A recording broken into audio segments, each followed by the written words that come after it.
कहानी है एक छोटे से गांव की, जहां एक 10 साल का लड़का रहता था। नाम था आरव।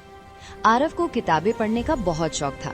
स्कूल से आते ही वो अपनी छोटी सी लाइब्रेरी में घुस जाता, जो असल में उसके कमरे का एक कोना था, जहां पुरानी किताबें ढेर लगी रहती थीं।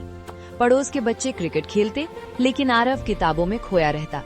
एक दिन स्कूल में टीचर ने बताया कि गांव के बाहर पुराना जंगल है और उस जंगल में एक प्राचीन मंदिर है जहां एक जादुई पत्थर है।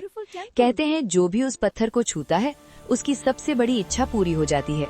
लेकिन कोई वहां जाता नहीं, क्योंकि जंगल में रास्ता भूलने का डर है और रात में अजीब आवाजें आती हैं। आरव की आंखें चमक उठीं। उसकी सबसे बड़ी इच्छा थी दुनिया की सारी किताबें पढ़ना। वो सोचता था कि अगर जादुई पत्थर सच में है तो वो मांग लेगा कि सारी किताबें उसके दिमाग में आ जाएं। घर आकर आरव ने मम्मी से कहा, मैं जंगल जाना चाहता हूँ। मम्मी ने मना किया, बेटा वो जंगल खतरनाक है, बहुत से लोग गए और लौटे नहीं। पापा ने भी डांटा, पढ़ाई पर ध्यान दो, ऐसी बातें मत सोचो। लेकिन आरव का मन नहीं माना। अगली सुबह चुपके से वो घर से निकला। उसके पास था एक छोटा सा बैग, जिसमें 2 रोटी, पानी की बोतल और उसकी सबसे पसंदीदा किताब अलादीन का चिराग। जंगल का रास्ता शुरू होते ही घना हो गया। सूरज की रोशनी पेड़ों की पत्तियों से छन छन कर आ रही थी। आरव तो डर रहा था, लेकिन उत्साह ज्यादा था। वो चलता रहा। कुछ देर बाद उसे एक पुराना नक्शा मिला। किसी ने पत्थर पर उकेरा हुआ छोड़ा था। नक्शे में लिखा था, सच्चे दिल वाले को ही मंदिर मिलेगा। आरव ने नक्शा देखा और आगे बढ़ा। रास्ते में उसे एक बूढ़ा लोमड़ी मिली। लोमड़ी ने कहा, बच्चे यहाँ मत आओ, जंगल में भटक जाओगे। आरव ने विनम्रता से कहा, मैं मंदिर ढूंढने आया हूँ। लोमड़ी ने हंसकर कहा, तो 3 परीक्षाएं पास करनी होंगी। पहली लालच की, दूसरी डर की, तीसरी सच्चाई की। आरव ने हामी भरी। पहली परीक्षा, लालच की। रास्ते में एक चमकता हुआ सोने का सिक्कों से भरा बक्सा पड़ा था। आरव ने देखा, दिल ललचा, लेकिन सोचा अगर मैं ये लूंगा तो मेरा रास्ता भटक जाएगा। वो बिना छुए आगे बढ़ गया। बक्सा अचानक गायब हो गया। दूसरी परीक्षा, डर की। अचानक जंगल में अंधेरा हो गया। भयानक आवाजें आने लगी, शेर की दहाड़, सांप की फुफकार। आरव डर गया, लेकिन अपनी किताब निकाली और जोर जोर से पढ़ने लगा। आवाजें धीरे धीरे कम हो गई और रोशनी लौट आई। तीसरी परीक्षा, सच्चाई की। आगे एक नदी थी जिसके बीच में एक कछुआ तैर रहा था। आरव ने कहा, मुझे पार ले चलो, मैं तुम्हें रास्ता बताऊंगा।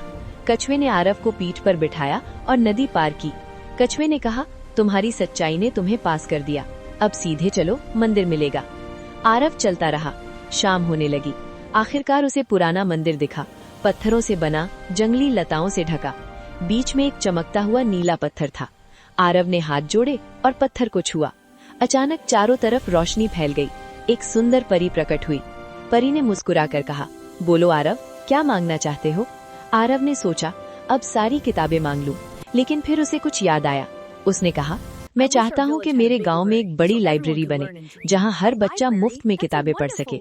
परी हैरान हो गई, तुम अपनी इच्छा क्यों नहीं मांग रहे? आरव ने कहा, अगर सब बच्चे पढ़ेंगे तो सबकी इच्छाएं पूरी होंगी, मेरी इच्छा भी उसी में पूरी हो जाएगी। परी ने मुस्कुराकर कहा, तुमने सच्चे दिल से मांगा है, तुम्हारी इच्छा पूरी हुई। आरव जब घर लौटा तो गांव में बदलाव देखकर हैरान रह गया। उसके घर के पास एक सुंदर लाइब्रेरी बन चुकी थी, किताबों से भरी हुई। गांव के सारे बच्चे वहां इकट्ठा थे।